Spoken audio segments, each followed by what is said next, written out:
A new era for French rugby under the stewardship of Guy Novès, and a new look to the team with 4 debutants in the starting 15 and 3 more amongst the replacements, including the exciting Sevens international Virimi Vakatawa. France with 14 wins from 16 against Italy, big favourites with the bookmakers going into the game. Italy coach Jacques Brunel giving a number of players their debuts too, and he opted for young Zebre number 10 Carlo Canna ahead of Kelly Hemona at out half. The Azzurri coming into the game looking for their first ever Six Nations win in Paris. The Italians in blue made a positive start to the game and deservedly took the lead in the 8th minute when Canna landed a fine drop goal, having been set up by Eduardo Gori. Referee JP Doyle raised his arm and the Italians had an early 3-0 lead.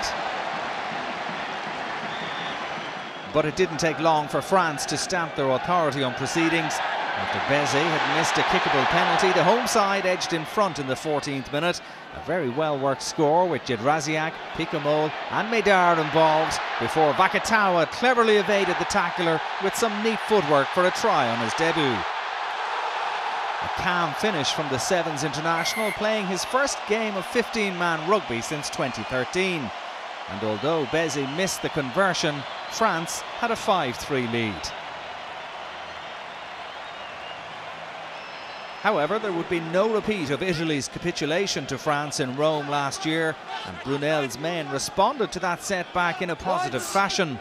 From the line out, Parisse collected, and when the maul rolled towards the French line, the defenders were powerless to stop it, with the Italian captain getting the touchdown. Parisse, like a good wine, seems to be getting better and better with age. Canna missed the opportunity to add 2 extra points, however, Italy were 8-5 ahead. But the pendulum swung back in France's favour on 33 minutes. When the referee awarded a penalty, most people, including the Italian team, expected a kick at the posts.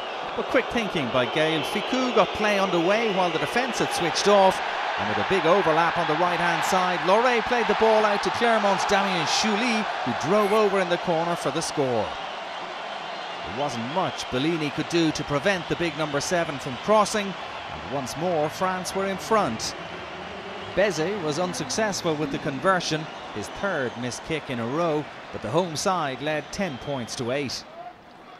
Just before half-time, Italy went close to going back in front. Canna offloaded to the on-rushing Michele Campagnaro, who looked set to score before a fine last-gasp Fickou tackle brought the Italian centre down agonisingly close to the try line. A beautiful offload by Canna, but Italy denied the 5 points to leave a half-time score of France 10, Italy 8. But it was Italy who struck early in the second half. Canna landed a penalty, his first successful kick off the tee of the afternoon, to make it 11-10 in the visitors' favour. And within minutes, the Azzurri had extended that advantage. Parisse was again a central figure, held up just short of the line, but the ball was quickly recycled, and Canna was on the spot to collect and cross over to silence the home support. The Zebre out half growing in confidence, and he kicked the conversion to make it 18-10 in what was proving to be a hugely entertaining opening game of the 2016 championship. Midway through the second half, with France badly in need of a score to get back into the game, winger Hugo Bonneval benefited from some lax defending to get over in the corner. The Stade Francais man who scored a try on his debut against Italy 2 years ago, celebrating his 2nd international try. Jules Plisson took over the kicking duty and landed a fine conversion to bring it back to 17-18. Italy still in front going into the final quarter of the game. With 11 minutes remaining, France were awarded a penalty just over 40 metres out, and Plisson was assured with the boot again to make it 20-18. France back in front in a match that was going one way and then the other.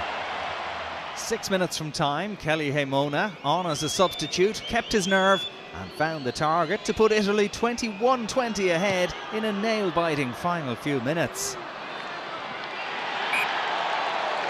But in a dramatic twist, 4 minutes from the end, France were presented with the chance when Parisse was penalised for holding on to the ball.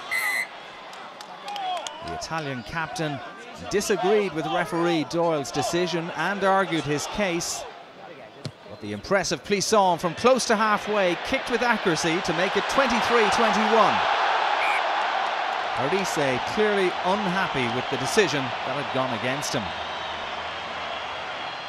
Italy pressed with the clock past 80 minutes, and as they tried to create a scoring opportunity, France maintained their discipline. Parisse took responsibility with the drop goal attempt, but he scuffed the effort. France could celebrate a 15th victory in 17 RBS Six Nations meetings with Italy. Few would have been harder earned. New coach Novès celebrated his 62nd birthday this weekend with a win. His team take on Ireland next. Italy will rue missed opportunities. They take on England in Rome in their next match. Final score in Paris, France 23, Italy 21.